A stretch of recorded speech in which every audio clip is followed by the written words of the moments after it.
Good evening, good afternoon. Start करते हैं। सबसे पहला हम लोग एग्ज़ाम लेंगे।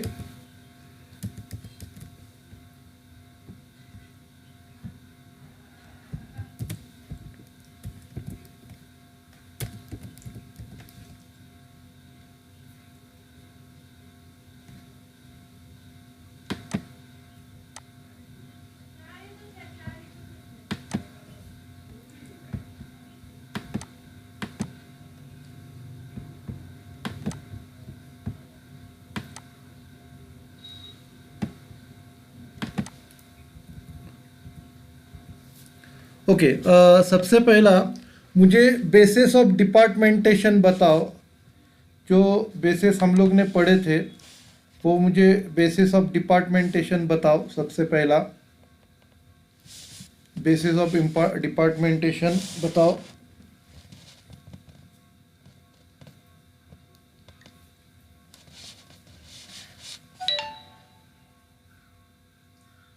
सब लोगों ने पढ़ाई किया है ना? बेसिस ऑफ डिपार्टमेंटेशन बताओ। क्या क्या टाइप्स बताए थे बेसिस?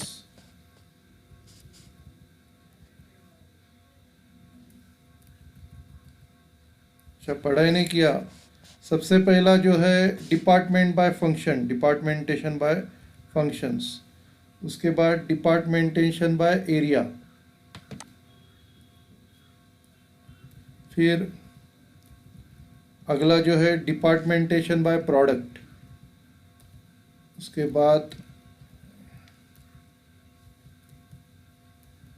डिपार्टमेंटेशन by customer. फिर डिपार्टमेंटेशन बाय प्रोसेस।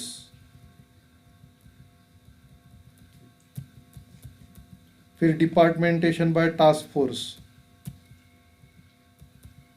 फिर departmentation by time. Departmentation by numbers. तो ये बेसिस है डिपार्टमेंटेशन का।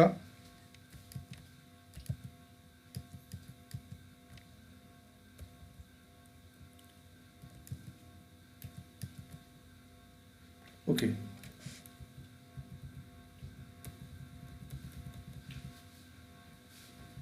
अभी स्पैन ऑफ कंट्रोल के अलग अलग नाम क्या है?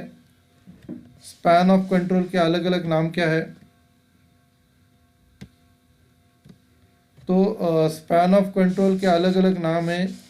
Span of supervise, span of responsibility, span of management, ये नाम से। अच्छा, स्पैन ऑफ मैनेजमेंट का इम्पोर्टेंस बताओ। स्पैन ऑफ मैनेजमेंट का इम्पोर्टेंस।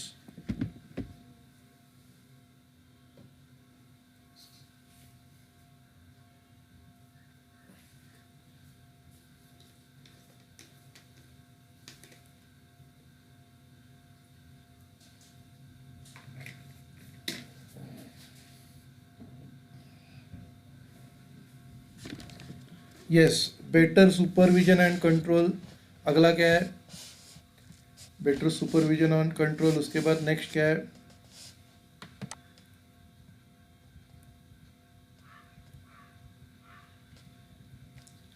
नेक्स्ट है increases efficiency.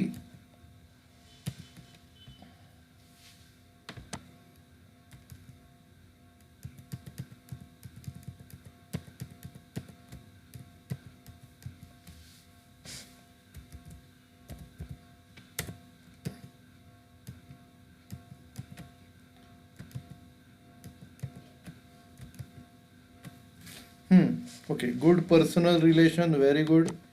Increases efficiency next point है। उसके बाद है good personal professional relations, personal relations. उसके बाद गुड कम्युनिकेशन एंड कोऑर्डिनेशन। फिर develops discipline and mutual trust. Okay, अभी अगला क्वेश्चन है, कौन से फैक्टर्स अफेक्ट करते हैं स्पैन ऑफ मैनेजमेंट को? कौन से फैक्टर्स अफेक्ट करते हैं स्पैन ऑफ मैनेजमेंट को? कौन से फैक्टर्स है स्पैन ऑफ मैनेजमेंट को अफेक्ट करते हैं?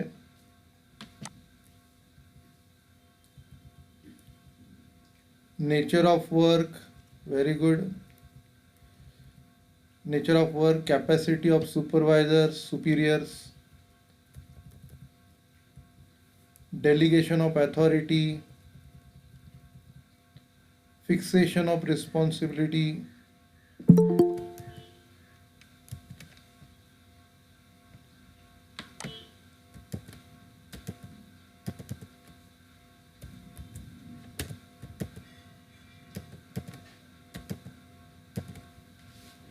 trust on subordinates, very good, capacity of subordinates, techniques of communication, तो ये सब अफेक्ट करते हैं।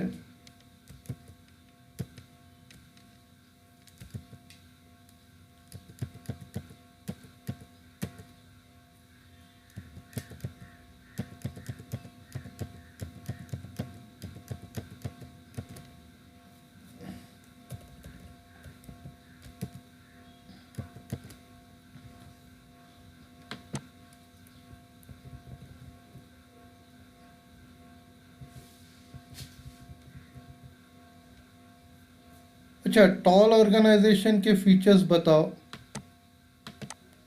टॉल ऑर्गेनाइजेशन के फीचर्स, तो ये सिंपलेस्ट फॉर्म है और उसमें लॉन्ग चेन की जाती है, जो हम लोग मिलिट्री में मोस्ट प्रोबेबली यूज़ करते हैं। और हर एक का जो एरिया ऑफ कंट्रोल वो छोटा रहता है और मेरिट के बेसिस पे रैंक्स रहते हैं सबको। ओके, टॉल ऑर्गेनाइजेशन का एडवांटेजेस बताओ।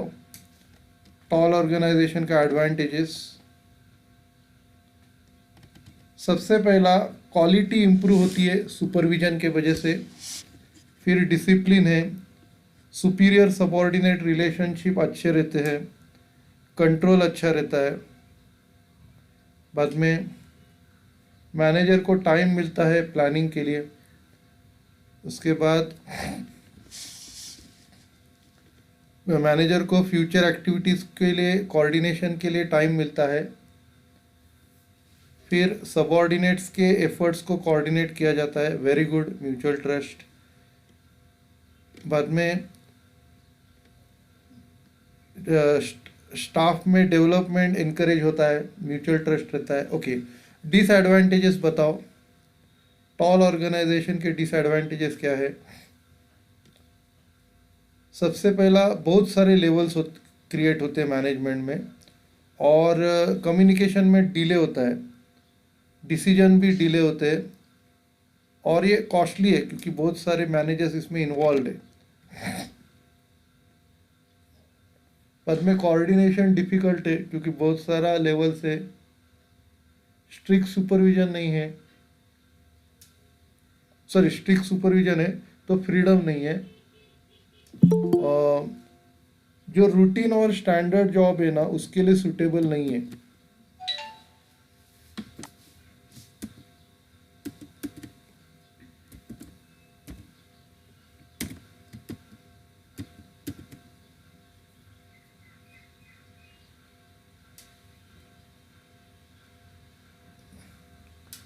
और मैनेजर्स बहुत डोमिनेटिंग हो जाते हैं क्योंकि उनमें उनके अंडर सबॉर्डिनेट्स कम रहते हैं। ठीक है, तो ये टेस्ट हो गया, कल भी अपना टेस्ट रहेगा। तो हम लोग अपना लेक्चर स्टार्ट करते हैं। मैंने नोट्स आपको भेजा है।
ओके, लेक्चर स्टार्ट करते हैं। कल अच्छा, एग्ज़ाम के पहले हम लोग डिसिप्लिन तक पहुंच गए थे। अभी अगला जो पॉइंट है, डेलीगेशन एंड एम्पावरमेंट। तो इसमें a leader needs to have the art of delegating work to the subordinates. तो उसके पास एक आर्ट होना चाहिए जिससे कि जो काम है सबॉर्डिनेट्स को वो दे सकता है। Delegation make the subordinate committed and dedicated. तो डेलीगेशन से क्या होता है, सबॉर्डिनेट जो है कमिटेड और डेडिकेटेड बनते हैं, और वो राइट टाइम पे बनते हैं। बाद में apart from the delegation a leader must empower the subordinate to take decision. उसके अलावा उनको डिसीजन लेने को भी आना चाहिए, स्पेशली द रूटीन वन। जो रूटीन टाइप के जो डिसीजन है वो सबॉर्डिनेट्स को लेने को जमने चाहिए। बाद में when subordinate gets the freedom to take the decision, they make the most appropriate decision because they are closer to actual job objectives. तो एक्चुअल जॉब एक्टिविटीज़। तो सबॉर्डिनेट्स को जब फ्रीडम मिलता है डिसीजन लेने का, तो वो अपने जो एक्टिविटीज़ है वो इजीली कर सकते हैं, क्योंकि डिसीजन के वजह से एक्टिविटीज़ करना आसान हो जाता है। नेक्स्ट पॉइंट है decision making. A leader must have the quality of good decision making. Leader के पास डिसीजन मेकिंग की अच्छी क्वालिटी होनी चाहिए। He she needs to have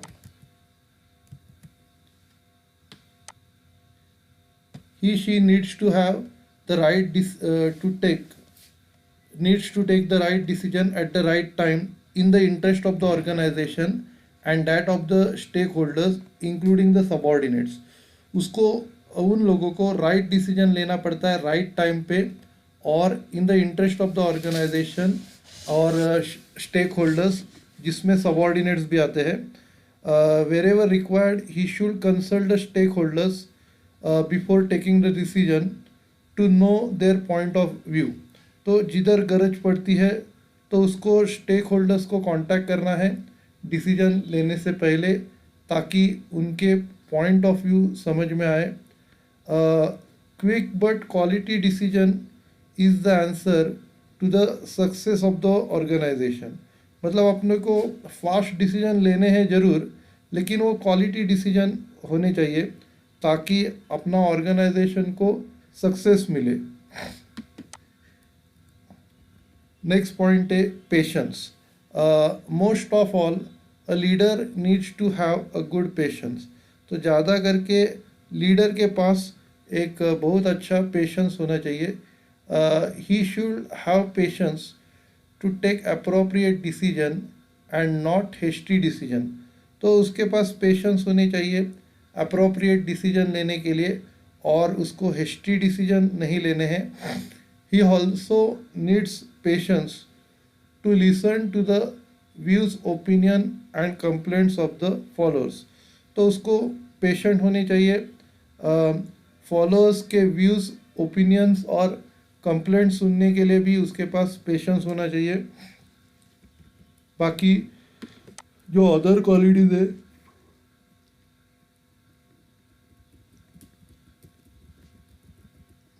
a leader need to have several other qualities which include positive attitude, enthusiasm towards honesty and integrity, inspire others, commitment and dedication, optimism towards result etc. तो उसके पास और दूसरे qualities भी होनी चाहिए, जिसमें उसके पास positive attitude होना चाहिए, काम करने का उत्साह होना चाहिए, उसके पास सच्चाई हॉनेस्टी होनी चाहिए, उसको लोगों को इंस्पायर करने को जमना चाहिए। बाद में कमिटमेंट एंड डेडिकेशन उसके पास होना चाहिए, और फिर उसके जो रिजल्ट से कम खर्चों में ज़्यादा से ज़्यादा आउटपुट उसको निकालना है। ठीक है, आप क्या करो, इधर तक पढ़ के लो, बाद में हम लोग आगे बढ़ते हैं।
ओके, तो हम लोग आगे बढ़ते हैं।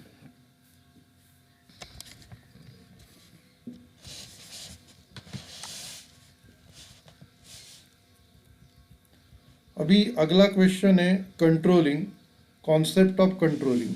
तो कंट्रोलिंग क्या है? Controlling is a process of monitoring actual performance and take corrective measures if required. तो कंट्रोलिंग का मतलब है एक्चुअल परफॉर्मेंस जो चल रहा है उसको ऑब्जर्व करना, और अगर ज़रूरत पड़े तो करेक्टिव मेजर्स लेना। George Terry defines controlling is determine what is being accomplished, that is evaluating the performance and if necessary apply of corrective measures so that performance take place according to the plan. तो controlling मतलब क्या है कि कुछ काम पूरा करना या परफॉर्मेंस इवेल्युएट करना और देखना कि वो बराबर प्लान के हिसाब से पूरा हो रहा है क्या नहीं हो रहा है। अगर नहीं हो रहा है तो करेक्टिव मेजर्स लेना ताकि वो प्लान के हिसाब से पूरा हो। बाद में हैरोल्ड कुंट्स ये बोलते हैं managerial control implies the measurement of accomplishment against the standard and the correction of the deviation to assure the attainment of objectives according to plan। तो कंट्रोल क्या होता है कि जो काम पूरा हो गया उसका एक मेजरमेंट है, तो स्टैंडर्ड के अगेंस्ट, मतलब स्टैंडर्ड इतना है और ये अपना एक्चुअल परफॉर्मेंस है, और अगर कुछ कम हो गया रहेगा तो मेजर्स लेने का ताकि अपने ऑब्जेक्टिव अचीव कर सके। In the words of Robert Anthony, management control is the process by which manager assures that resources are obtained and used effectively and efficiently in the accomplishment of an organization objective। तो Robert Anthony का कहना है कि management control ये process है जिसमें manager को confirm है कि रिसोर्स यूज़ कर रहे इफ़ेक्टिवली और एफिशिएंटली, और उनका जो एफर्ट्स है उससे ऑर्गेनाइजेशन के गोल्स अचीव होंगे, ऑब्जेक्टिव अचीव होंगे। बाद में मैनेजरल कंट्रोल के कुछ कैरेक्टरिस्टिक्स देखते हैं। सबसे पहला जो है कंट्रोल इन्वॉल्व्स मेजरमेंट। सबसे पहला कंट्रोल अगर अपने को मेंटेन करना है तो उसके लिए मेजरमेंट लगता है। Controlling involves monitoring of actual performance and comparing with the plan target. तो कंट्रोलिंग में क्या है, एक्चुअल परफॉर्मेंस को मॉनिटर किया जाता है, देखा जाता है, और उसको प्लान टारगेट के अगेंस्ट कंपेयर किया जाता है। Necessary corrective measures are taken to correct the deviations. अगर कुछ प्रॉब्लम आ रहा है तो हम लोग मेजर्स लेते हैं डेविएशंस को करेक्ट करने के लिए। बाद में नेक्स्ट पॉइंट है control is a continuous process. तो कंट्रोल है ये कंटिन्यूस प्रोसेस है। तो control is not a one time affair. ये एक बार एक बार करने वाला काम नहीं है, हमेशा चलते ही रहता है। There is a continuous and constant need to monitor the performance in light of plans. तो अभी ज़रूरत है अपने को कंटिन्यूस मॉनिटर करने की, प्लान के हिसाब से काम पूरा हो रहा है या नहीं हो रहा है ये मॉनिटर करने की आज ज़रूरत है। As long as the organization exist some kind of control is required. जब तक अपना ऑर्गेनाइजेशन चल रहा है तब तक कुछ ना कुछ टाइप का कंट्रोल हमेशा होते रहेगा। ठीक है, तो आप लोग इधर तक पढ़ो, बाद में हम लोग ख़त्म करते हैं। ठीक है।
ठीक है, हम लोग ख़त्म करते हैं। Thank you.